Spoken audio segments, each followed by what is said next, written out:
Bonjour, je vais vous introduire mes travaux sur la bienveillance en me référant à une journée d'actualité. En l'occurrence, j'ai choisi au hasard le 1er février 2022.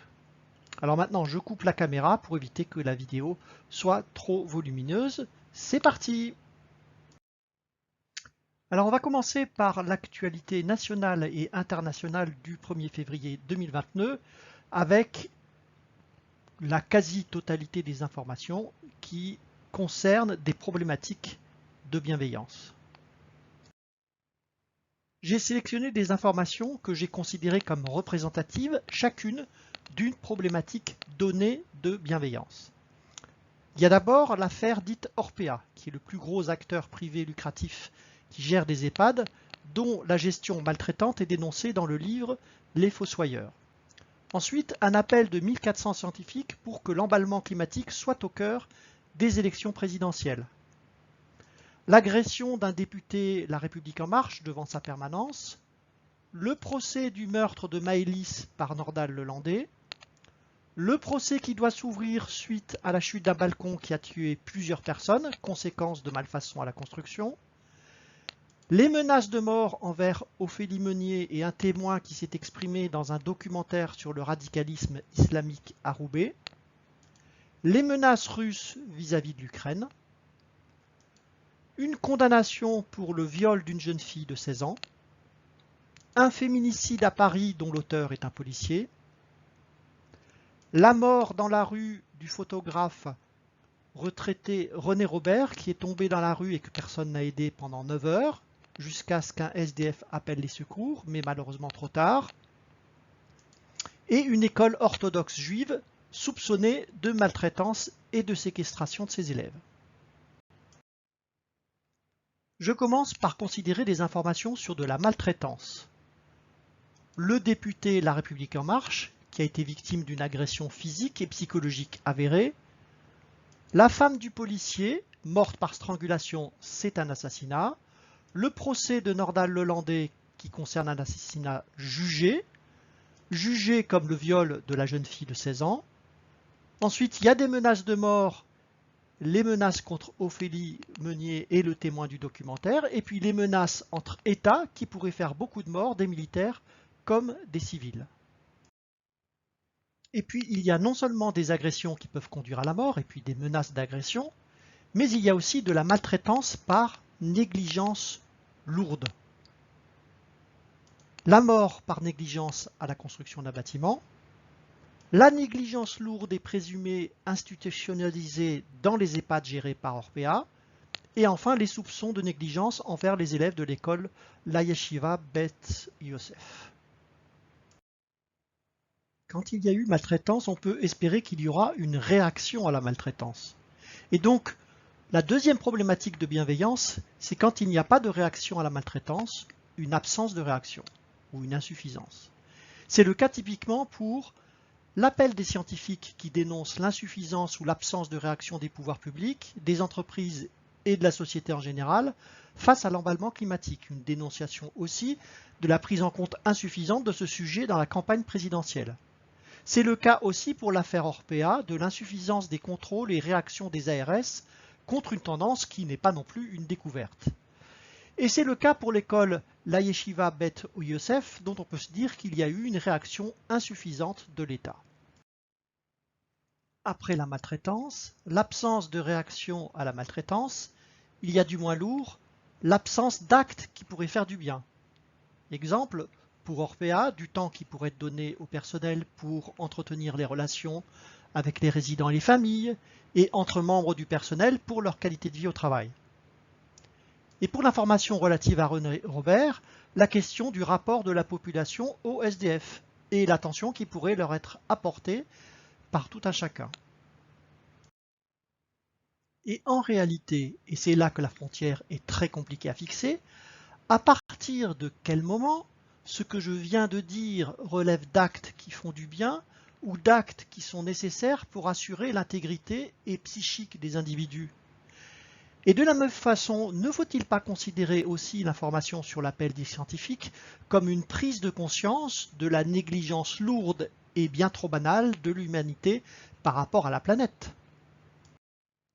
Ce balayage rapide de l'actualité nationale et internationale du 1er février 2022 met donc en évidence 3 problèmes de bienveillance que je vais décrire partiellement de manière générique. Il y a d'abord la maltraitance avec 2 facettes, les agressions, ou menaces d'agression, et la négligence lourde. D'un côté, il y a donc les actes et de l'autre, l'absence d'actes concernant quoi? Eh bien, la santé d'un individu, d'un être vivant, d'un écosystème, de la planète.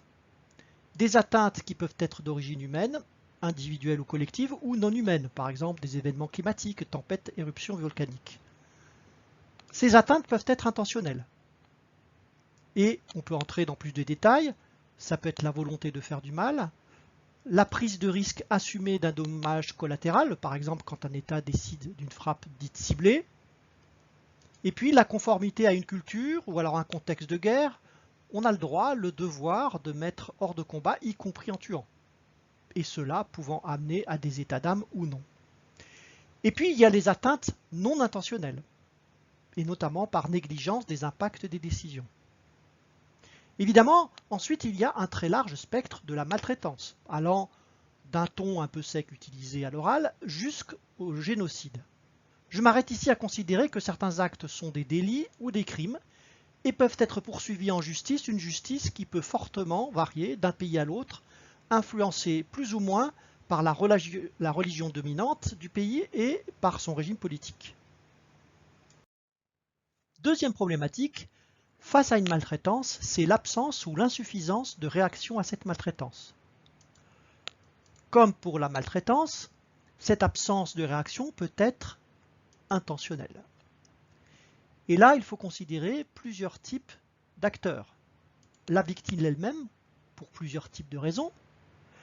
L'agresseur qui pourrait essayer de rattraper le mal qu'il a fait, éventuellement mal non intentionnel.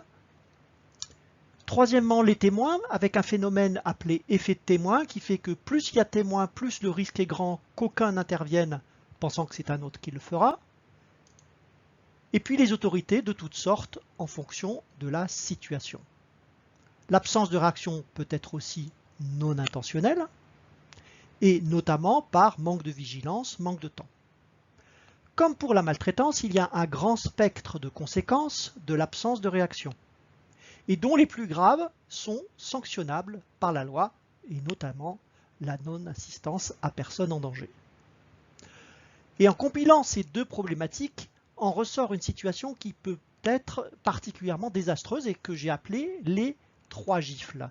Une personne est agressée et à la suite de quoi non seulement l'agresseur ne reconnaît pas son agression, mais les autorités non plus, et voire pire, se montrent suspicieuses. C'est notamment le cas, malheureusement, dans certaines situations de viol.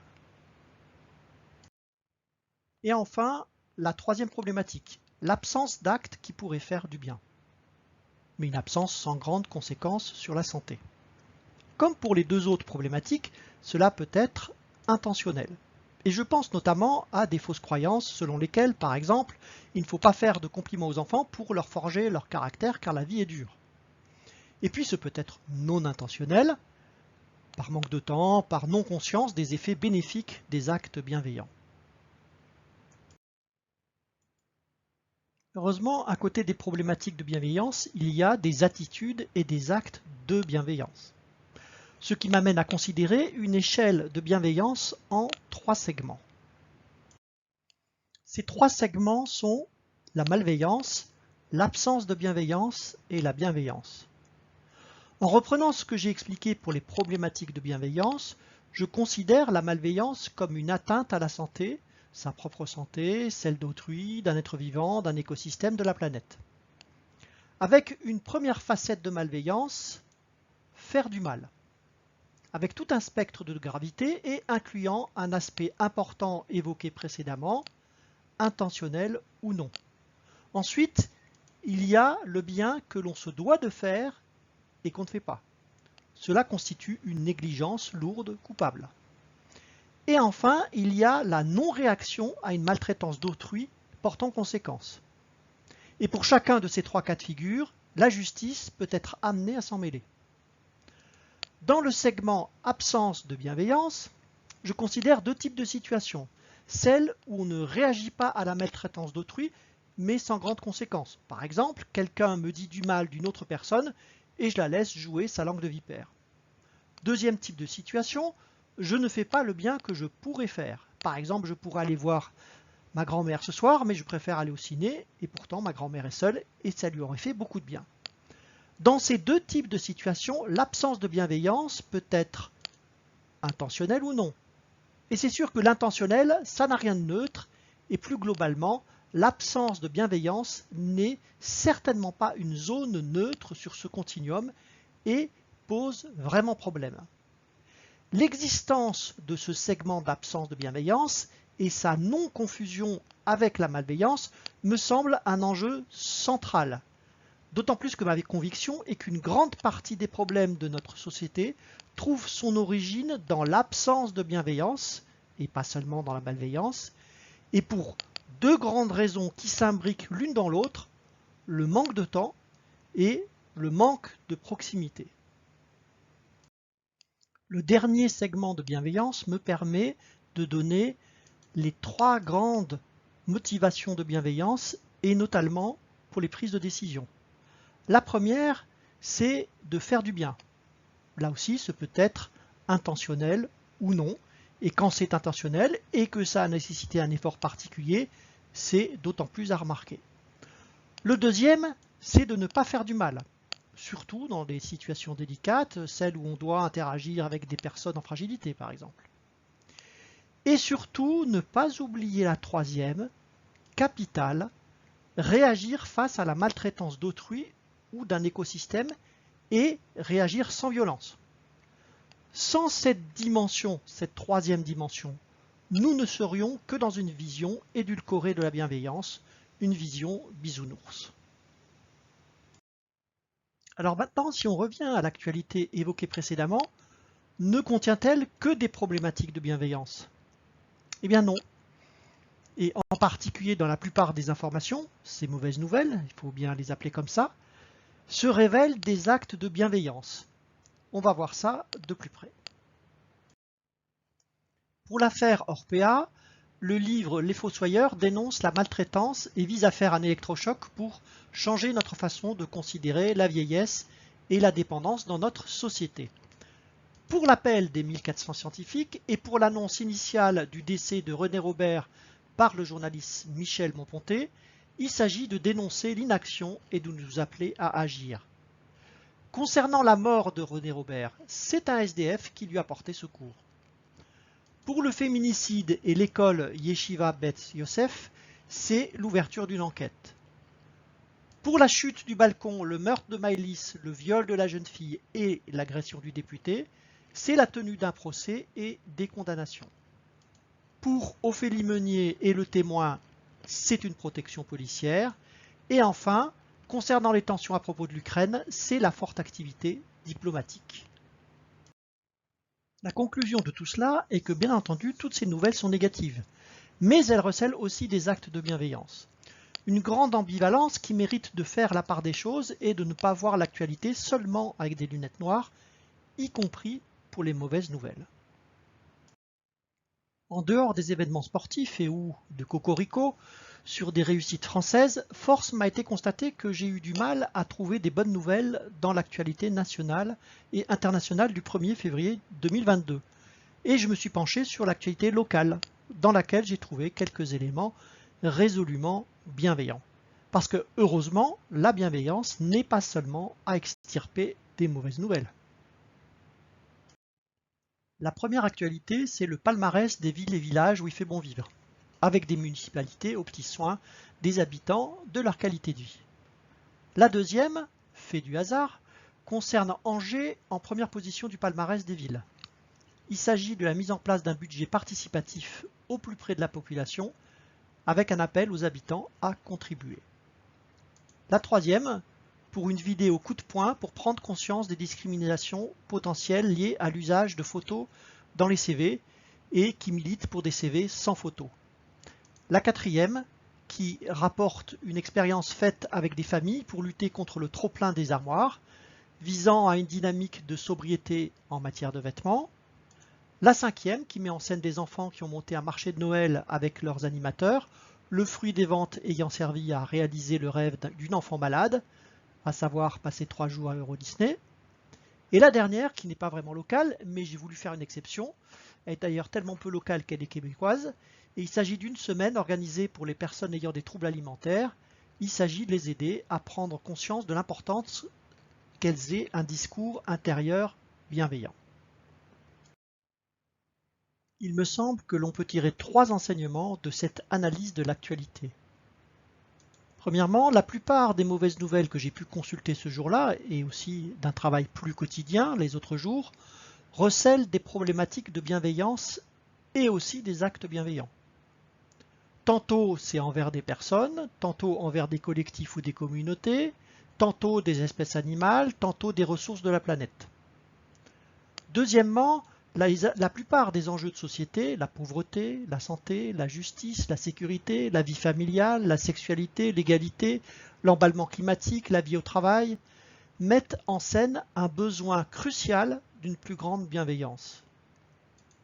Une échelle de bienveillance, un continuum avec beaucoup de niveaux de nuances, en 3 segments, malveillance, absence de bienveillance et bienveillance, offre à la fois une grille de lecture des situations et une aide à la décision pour agir avec plus de bienveillance dans nos décisions et dans nos actes du quotidien. Voilà, écoutez, je tiens à vous remercier pour l'attention que vous avez portée à cette introduction, à mes travaux de modélisation sur la bienveillance à partir de l'actualité du 1er février 2022. Et je vous invite à consulter mon blog dédié à mes travaux sur la bienveillance et pour une société et des territoires de la bienveillance, autour de la bienveillance.fr, qui s'entend de 2 manières que je traite simultanément. Autour en un seul mot pour donner de la chair au concept de bienveillance, et puis autour en 2 mots pour promouvoir l'idée d'une transformation de notre société autour de la responsabilité de la bienveillance. Merci, à bientôt.